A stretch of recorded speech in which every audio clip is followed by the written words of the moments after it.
You are Yahweh. You are Yahweh. Nous bénissons le Seigneur pour cette occasion et cette opportunité qu'il nous donne encore aujourd'hui de nous retrouver dans sa sainte présence. Comme je vous l'avais promis, bien-aimés, une fois de plus, nous sommes de retour afin de d'éplucher comme ça une portion des saintes écritures. Et ma prière aujourd'hui est que l'Esprit de Dieu vienne à vous visiter suffisamment au travers de cette parole que nous allons partager ensemble. Et s'il y a un thème, un titre à donner à cette petite exhortation, je parlerai simplement de la libération de tout type et toute forme de condamnation. Et pour cela, nous allons lire dans le livre de Romains chapitre 8, le verset 1, la Bible dit « Il n'y a donc maintenant aucune condamnation pour ceux qui sont en Jésus-Christ ». Bien-aimés, dans ce passage, l'apôtre Paul est en train de s'adresser aux membres de l'église de Rome. Il écrit cette lettre pour traiter et résoudre un problème.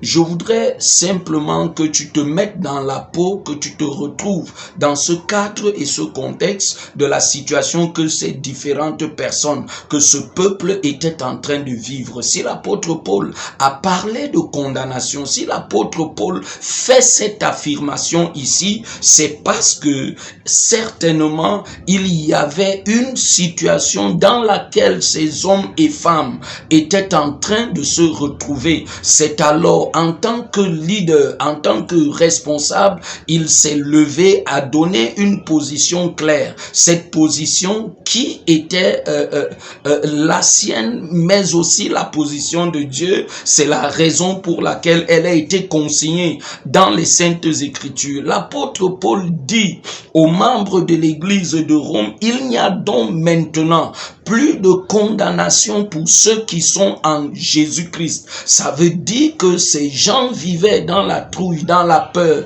dans la frousse, avec la pensée que bien qu'étant en Christ, l'on peut encore être condamné. Mais je viens t'annoncer une bonne nouvelle, c'est qu'au travers de cette exhortation, tu viendras à être véritablement libéré de tout type et toute forme de condamnation. Lorsqu'on rentre dans le dictionnaire biblique, on se rend compte que la condamnation est un jugement qui condamne. Ou encore, lorsqu'on fouille le dictionnaire Larousse, ce dictionnaire nous dit que la condamnation, c'est une décision, c'est la décision d'une juridiction prononçant une peine contre un auteur d'un certain nombre d'infractions. Peut-être que tu es dans cette condition, peut-être que tu es dans cette position et cette posture où il y a des tas de sentences qui ont été prononcées dans ta vie, où il y a des tas de déclarations qui ont été prononcées dans ta vie,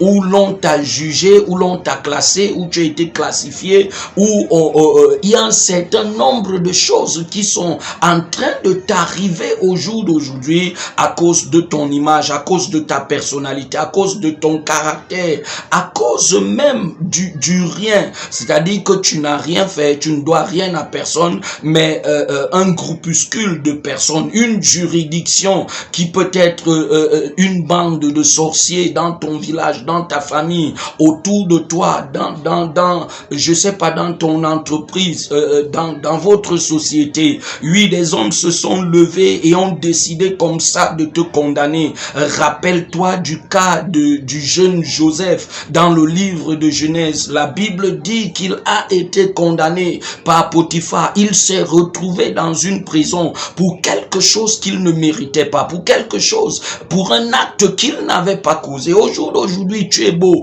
tu es belle, et la seule sentence qu'on a eu à prononcer sur toi, la seule condamnation qu'on a trouvé de prononcer sur ta vie et ta personne, c'est de dire que tu ne mérites pas de faire des enfants, tu ne mérites pas d'aller en mariage. J'ai une bonne nouvelle pour toi au jour d'aujourd'hui. La Bible me dit que si tu es en Jésus-Christ, il n'y a plus de condamnation véritablement dans ta vie. C'est certainement un clash, c'est certainement un verre qui se brise. Et cette révélation, cette vérité qui t'est apportée au jour d'aujourd'hui, c'est alors que tu te dois simplement de te lever, d'entrer dans ce cadre, de refuser clairement tout type et toute forme de condamnation. Oui, il y a des choses que tu es en train de vivre, que tu es en train de subir. Peut-être que tu es dans le chômage, peut-être que ta faute c'est parce que tu as eu trop de diplômes, peut-être que ta faute, ton erreur c'est que tu t'es marié très tôt et il y a des condamnations qu'on a qu'on établit dans ta vie à tort. Bien-aimé, la bonne nouvelle au jour d'aujourd'hui, c'est qu'il n'y a plus de condamnation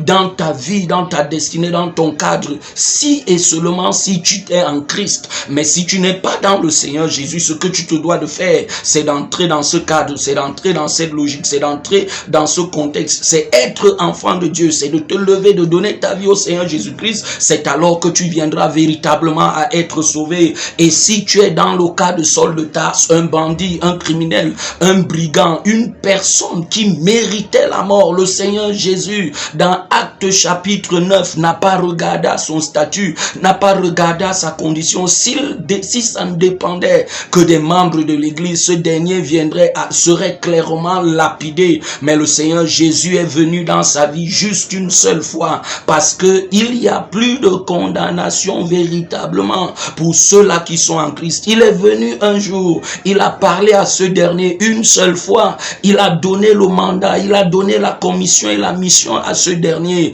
C'est une bonne nouvelle pour ta vie, c'est une bonne nouvelle pour ta maison, pour ta famille, pour ta destinée, bien-aimé. Il faut que tu te lèves et que tu viennes à renoncer à toutes ces formes et tous ces types de condamnation qui sont établis dans ta vie, ta destinée et ta personne, parce que la parole de Dieu est suffisamment claire. Il n'y a point de condamnation. Maintenant, il y a donc, ça veut dire que c'est la résultante d'un certain nombre de débats, c'est la résultante d'un genre de pensée ou d'un style de raisonnement et de philosophie. Lève-toi, révolte-toi, lève-toi et rejette, refute, abandonne, oui, détache-toi de toutes ces formes, oui, de tous ces types de condamnation qu'on a dû prononcer dans ta vie. Si tu étais en train de subir, de sévir quelque chose, bien-aimé, cette bonne nouvelle t'est accordée. Élève la voix, parle à Dieu au jour d'aujourd'hui encore. Rejette et refute cette condamnation. Et si tu n'es pas enfant de Dieu, si le Seigneur Jésus n'est pas établi dans ta vie comme ton Seigneur et ton Sauveur, il te manque une seule chose. Attache-toi à lui, il viendra à faire le reste. Que le Seigneur te bénisse, que sa gloire, sa grâce, sa lumière soit dans ta vie et ton être. C'est au nom de Jésus-Christ que nous avons passé ces moments. Amen. Shalom, shalom. You are Yahweh.